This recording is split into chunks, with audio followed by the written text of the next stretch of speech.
नौशर फिरोज मामा खे ख़बर ॾींदा हलूं। Bureau chief Faisal Bhatt ji report मुताबिक़ नौशर फिरोज मां ॾोह न घटिया। पुलिस ॾोहारनि सां ॿिटियो बणियल शहरनि जो एहतजाज जूं ख़बरूं हलाइण तां 3 सहाफ़ियुनि ते एफआईआरूं दाख़िल। हर रोज़ 10 चोरियूं फुरियूं, शहरी परेशान। गुज़िरियल राति वकीलनि जी ऑफिस जा ताला भञी बैटरियूं, सोलर प्लेटियूं ऐं मोटरसाइकिल चोरी थियण ख़िलाफ़ वकीलनि जो एहतजाज। फारूक डंगराज, वली मोहम्मद, गुलाम मुश्तबा सूमरो जी अॻुवानीअ में सीशन कोर्ट जे गेट ते एहतजाज करे सख़्त नारेबाज़ी कई वई। चोरनि जो साथारी एसएचओ खे हटाइण जी घुर। वकीलनि पारां सुभाणे कोर्ट जे मेन गेट बंदि करे को बि केस न हलण जो ऐलान ऐं कोर्ट जो बाइकाट। जेसीं ताईं एसएचओ न हटंदो तेसीं ताईं एहतजाज जारी रहंदो।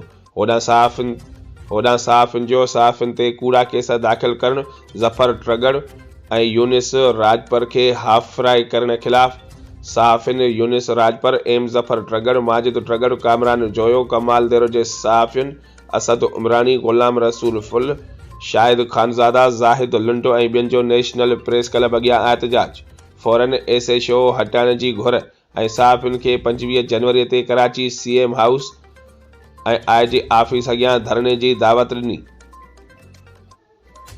एसएचओ न हटियो त 25 तारीख़ ते सीएम हाउस अॻियां धरणो हण।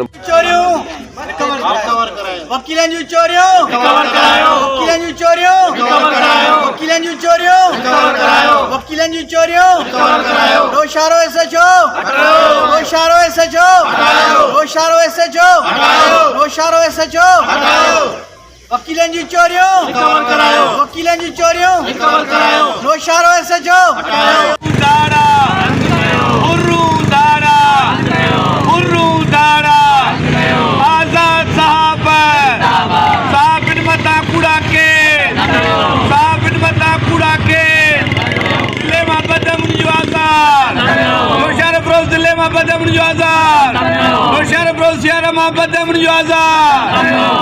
एसएचओ हटायो, गली गली में शोर, गली गली